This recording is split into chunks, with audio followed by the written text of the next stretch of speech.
Jack. Let me try. No, you're not strong enough, huh? Guarda, look how hard it is for me. I can do it, Zia. Oh, okay. All right, my big strong man, huh? Show me what you can do. With his scarlet billows. Buongiorno. So, what can I do for you? Well, you can give me some money. Look, you hungry? Have an orange, an apple, qualcosa da mangiare, but no money. Ooh, Sunday morning, lies a body. Vai via! Bitch, what's gonna cost you? Take the money and go. I'm gonna take the money. You're gonna get down on your knees. Get down, or I'm gonna slice your throat. Let go of her! Damn. Look at this. Your mama had it under the counter, huh? You listen to me, boy. You give me that gun. I'm gonna stick this knife right through your mama's throat. Give me that gun.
No, fly away! Be free!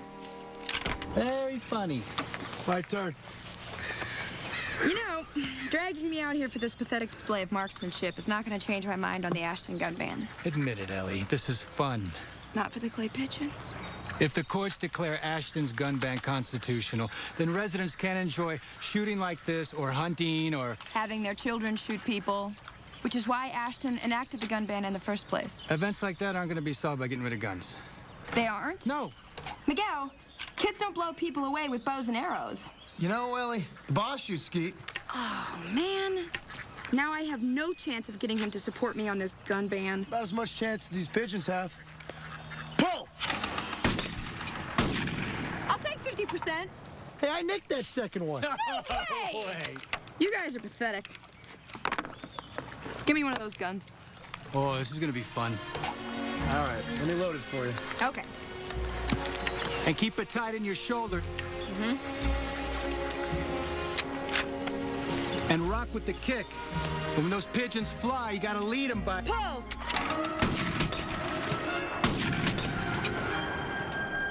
Huh, what do you know? It's just like riding a bike.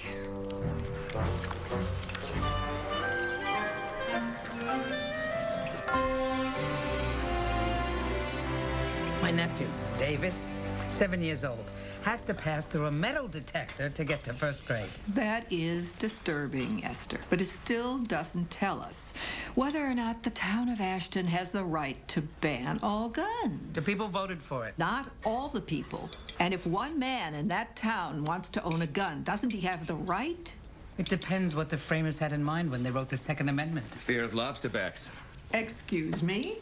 That's what the good people of Boston called the Redcoats. After what our forefathers went through with the British, they wanted to protect themselves from an oppressive central government. Arms were intended for use by a well-regulated militia for that purpose, not by individuals against each other. How do you know that for sure? You ever fire a musket, Deborah? Oh, good God. Well, you hold the gun in one hand while you open your pouch and pour in gunpowder with the other, often requiring the use of your mouth.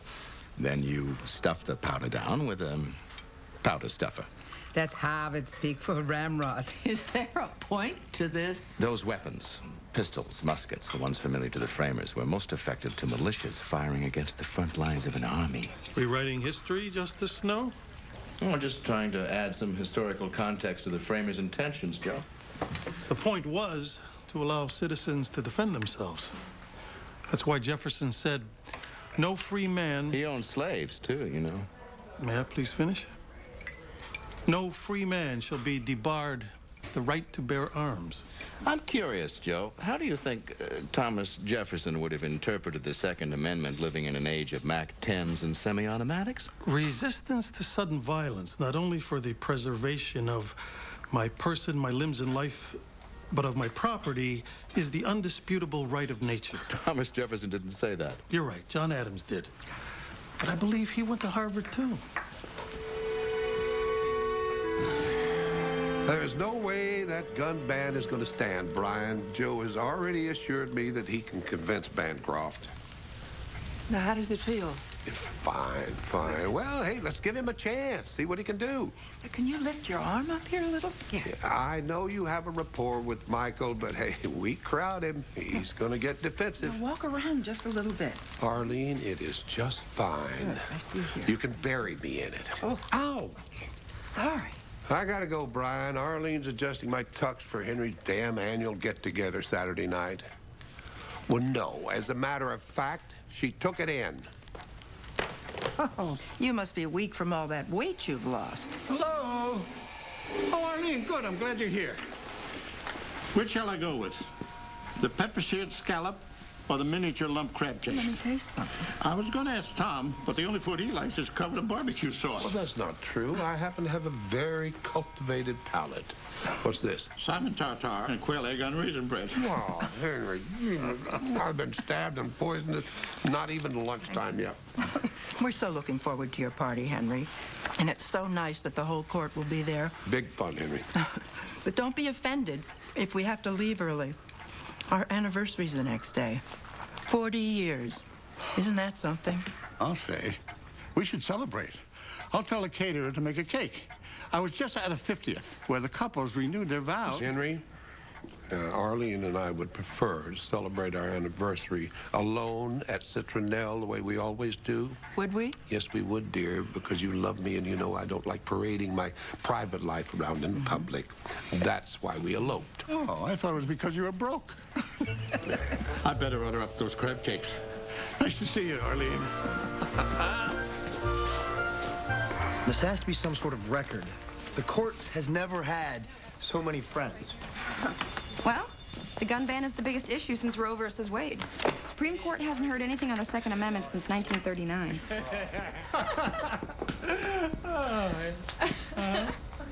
I'll bet she's not half as good a shot as you are. I'll bet she's not half as good at anything as I am. Well, except for maybe one thing. Got something in your eye? No, too many anarchist briefs. Hey, put mother's arms in the against pile. It's arms as in arms, not arms as in arms. Okay, I actually understood that. I've been working with you guys way too long. Obviously. What's with her?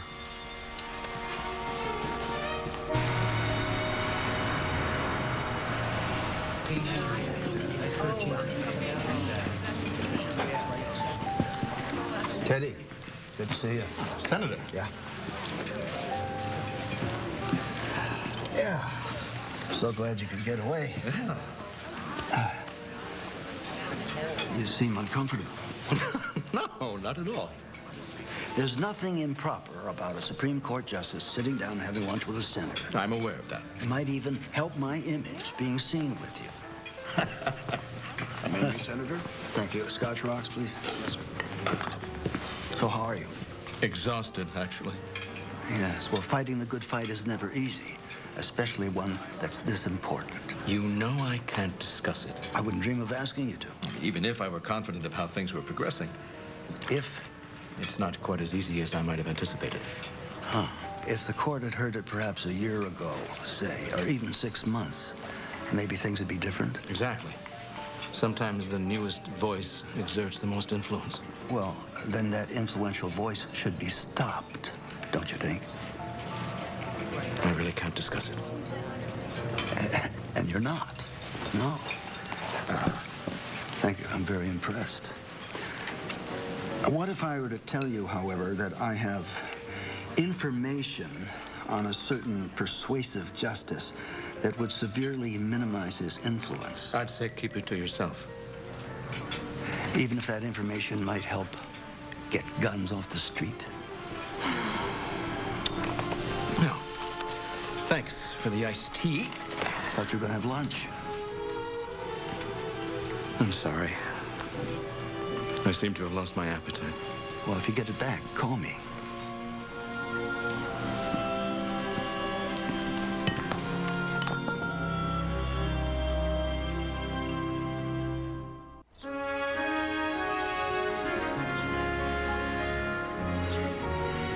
You know, Teddy is right.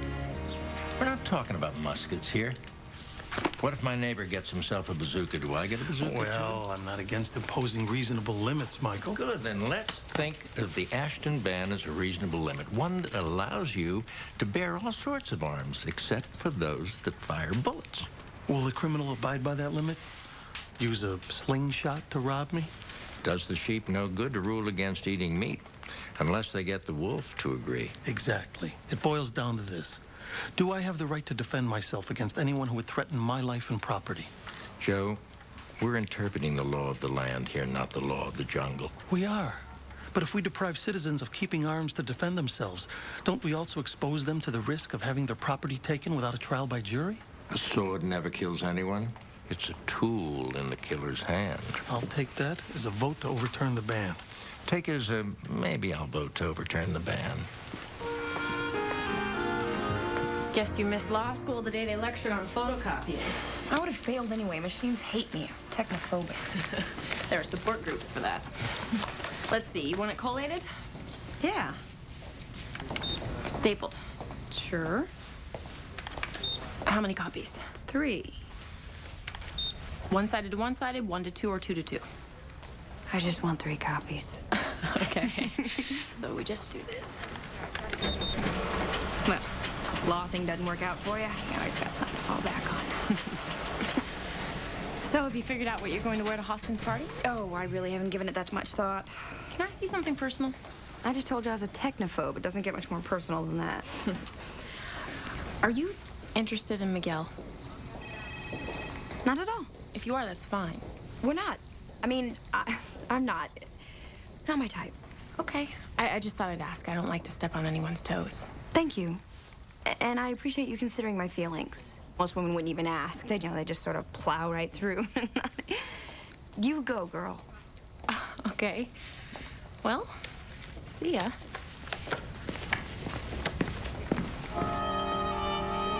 You go, girl? That you, Chief? I can hardly see you through all that smoke. Ah, good. Then it'll be easier for you to pretend I'm not here. You read Jerome's memo? Nope. In 1879, Wyatt Earp proposed a gun-free zone in Dodge City, confiscated weapons at the city edge, the so-called deadline, and returned those weapons to the men on their way out of town. In so doing, he significantly lowered the number of gun deaths. Wyatt was a cop. Jerome was a cop. They didn't want anyone else carrying guns but themselves. You know, I don't hear anyone talking about Switzerland. Over half the homes have guns, and crime is practically non-existent. Probably because it's too damn cold to go outside. And hilly. You steal a television set, you got to carry it halfway down an Alp. Henry, what exactly